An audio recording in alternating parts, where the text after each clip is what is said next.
the most powerful tools on the planet. Does anyone know what that would be? Anyone want to guess? You're right. The most powerful tool on the planet, and we all have one, is our brain. Our brain is capable of doing a whole lot of things.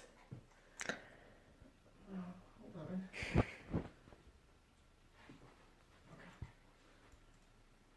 All right, so our brain it creates neural pathways, and it creates them by having different thoughts. And so if you have a thought of I hate George, and every time you see George, you're like, I hate George, then you don't even have to hardly think about it as you go on, because you're like, I see George and I hate George. I don't have to really think the thought, I just know I hate George.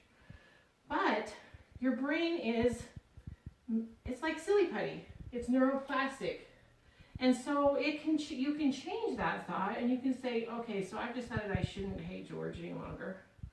And I'm going to think George is just okay. So every time you think him, you see him, you're like, okay, so I'm going to think George is okay. And eventually your brain, these pathways get stronger and stronger. And they build stronger and stronger pathways, and your I hate George pathway goes away because you've worked on getting rid of that. We are capable, our thoughts are capable of driving us and doing whatever we want in our lives.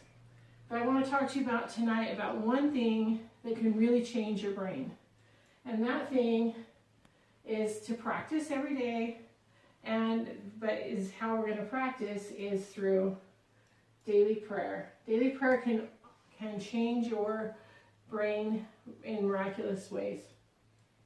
There was a study done at Harvard, and this is the first brain, and this is the brain before meditation, and this is the second brain after 8 weeks of meditation and prayer.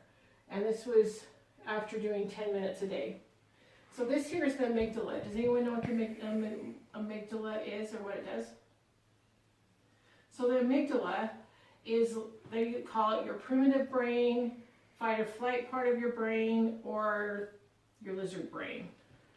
So this is the thing, like for me, I see a mouse and I'm like, gone.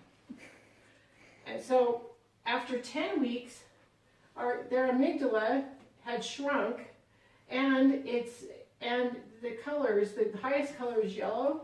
Oh. Anyway, the highest color is yellow, and the lowest color is, then it goes on down, and it really has shrunk quite a bit. The good news too is that, your brain, that little part of it has shrunk, but you gain more gray matter, which gives you more compassion, more memory, retention. It gives you way more stuff if you have more gray matter. When I was 7 years old, my mother was pregnant with my little brother. And she was a healthy woman starting into that pregnancy, but as the pregnancy progressed, she started getting sicker and sicker. So she couldn't walk very well. She started falling and stumbling. And by the time she had my brother, she couldn't even come out of the hospital and take care of him. So she was really an invalid. She couldn't walk, she couldn't talk, she couldn't feed herself, she couldn't take herself to the bathroom. She couldn't do any of those things. And as a 7-year-old, I was the oldest of 3 kids, and I was really heartbroken about this. And so I would go out every night in our Arizona backyard and look at the stars and pray that my mother would be healed.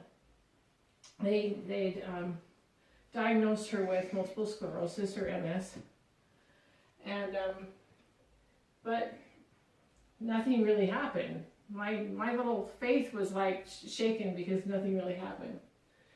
So we'll go on to, in April 2018, President Nelson gave a talk about how to gain personal revelation, and he gave us 6 steps.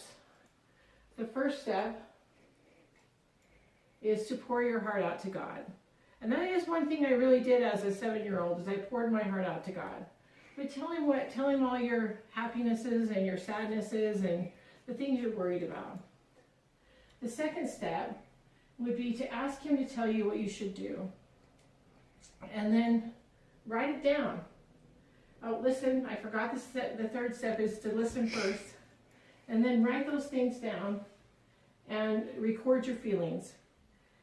And I've been doing this for a while, and so I have it in my I have a prayer journal that I'm using. And then the last step, the most important one, is to act upon what you've been told. Now, I don't know about you, but sometimes you're stuck in a mud puddle and you're like, Heavenly Father, get me out of the mud puddle. But we're not really trying very hard. Like, I want to lay in bed.